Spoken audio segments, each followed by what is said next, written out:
Hello guys, welcome to 5th generation na Bishop and welcome to another quick review.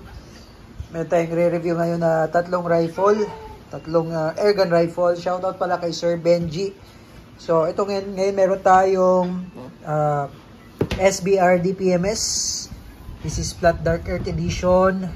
Meron din tayong MPW and also the Full Auto R1.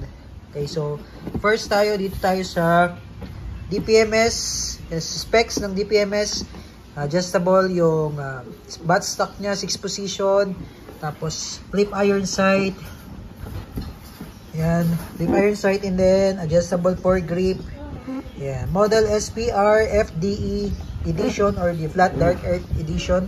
This is full auto, semi and full auto blowback action rifle, shoot steel BBs, bonita ang bala, CO2 powered, 25 rounder magazine, tapos may kasama na siyang speed loader. Rate of fire up to 1,400 rounds per minute. Yan, up to 430 EPS. Yan, this is the DPMS Panther Arms SBR. Okay, so check natin yung actual unit. Ayan siya. So ito yung speed loader, ito yung magazine na 25 rounder. Yan, so Flat Dark Earth, bali 2-tone siya, may black and FDE. Yan, ito yung iron sight na flip. Ayan, so sa kabilang side naman yung switch ng sa full auto and semi-automatic. Ayan, so this is again, this is the SBR Flat Dark Earth DPMS by Panther Arms Crossman. Yan, tapos proceed tayo sa yung isang unit.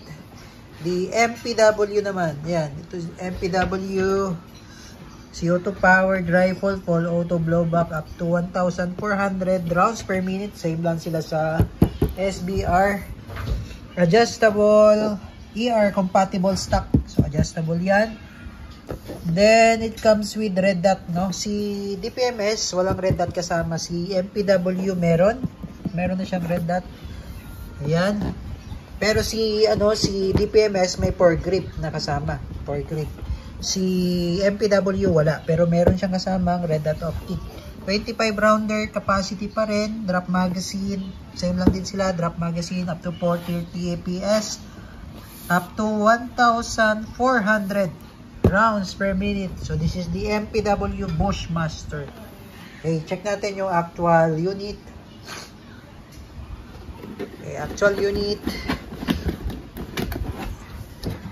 So, ayan siya. So, 2-tone pa rin siya. FDE with markings, Bushmaster, MPW. Ito yung speed loader, 25 rounder magazine, CO2 powered.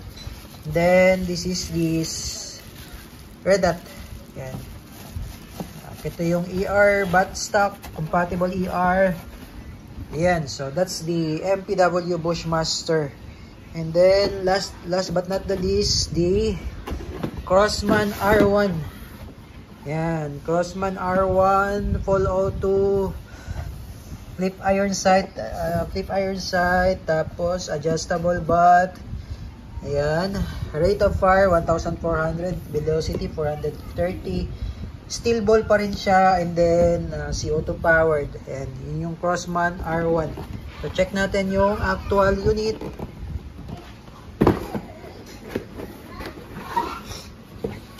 Ayan, so all black siya, speed loader, 25 rounder capacity magazine, flip up iron sight. Ayan. Crossman R1. So ayan yung tatlong unit. Shoutout especially kay Sir Benji. Okay, and then lagyan natin tong tatlo ng CO2 and bala, and then testing tayo. Okay, MPW R1 and the SBR DPMS FDE. Okay. So check muna natin yung MPW. Ito yung kanyang magazine. 2 magazines po yung load nito. So lagyan lang natin ng CO2. Okay, load tayo ng CO2. Lagyan muna natin ng oil before tayo mag-load ng CO2. Ito CO2 yan. Tapos, yung first nating lalagyan is the left side. Left side muna, then right side. So, may left side.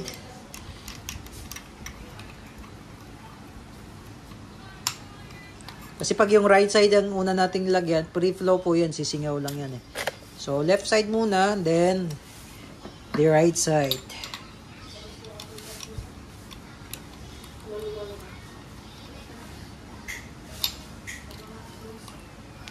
Yan.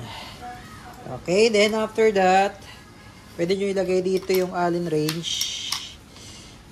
Pwede siya dyan. Pwede siyang i-stock dyan.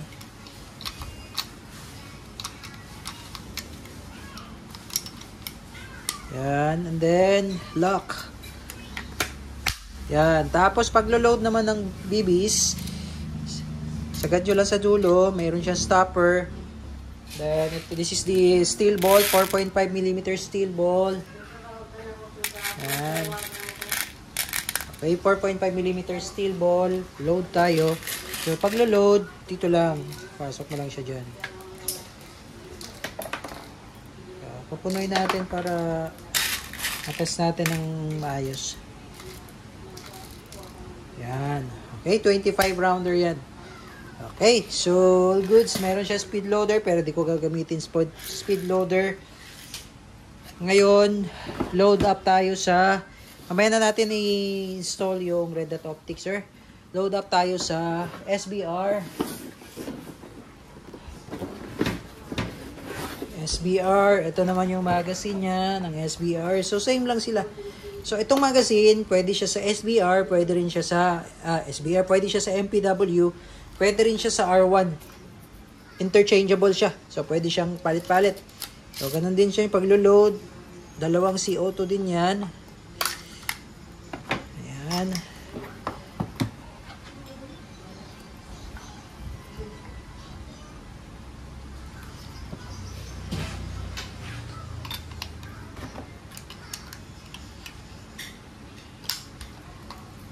Okay. So, ganun pa rin. First, yung sa left side. And then, sa right side.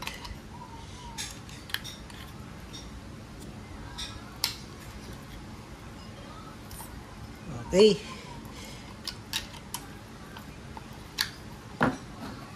Allen, dito lang natin lagay.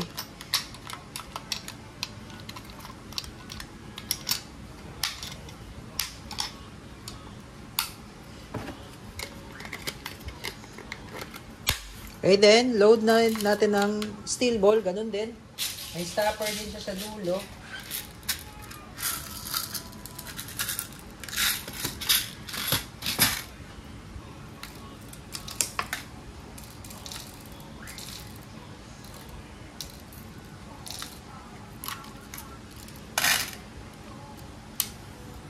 Okay. And then, meron din siya speed loader. Load naman natin yung R1. R1 naman tayo sa R1. Okay, this is the R1. Okay, dito naman tayo sa R1. Load tayo ng magazine. Na CO2 sa magazine. So, same din siya. Takan na natin ng oil. Silicone oil. Left na, sa left muna.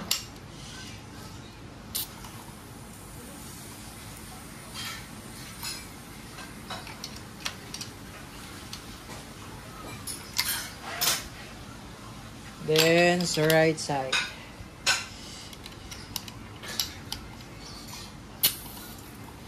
Okay. Ito natin lagay yung Allen.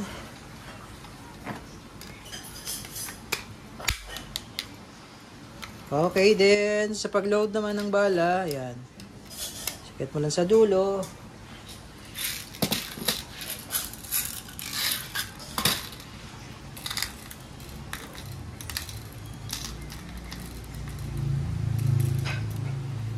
Okay. Then load. Ayan. So, this is the R1. So, testing natin yung tatlong unit. R1, MPW, and DSBR. DPMS. Okay. Testing DPMS. Full auto agad tayo. Bearing. Semi-auto. Full auto. Okay. So, nag-lock na siya. Release mag. Bolt release. Check naman natin yung R1. Testing R1. Full auto agad tayo. Full auto. Full auto.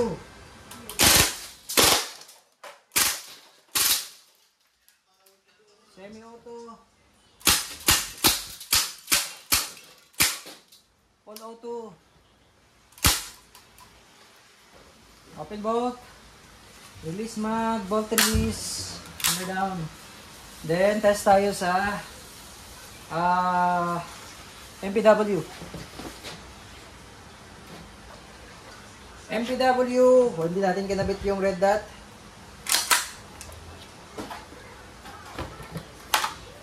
Full auto. Bearing.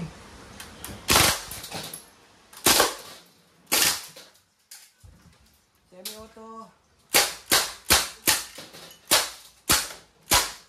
Full auto. Open bolt. Release mag, bolt release. Hammer down. All goods.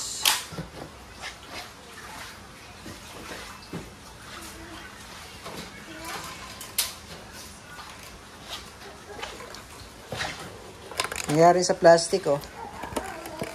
Oh. Wasak. Lata ng sardinas, wasak. Butas-butas. Wow. Amazing.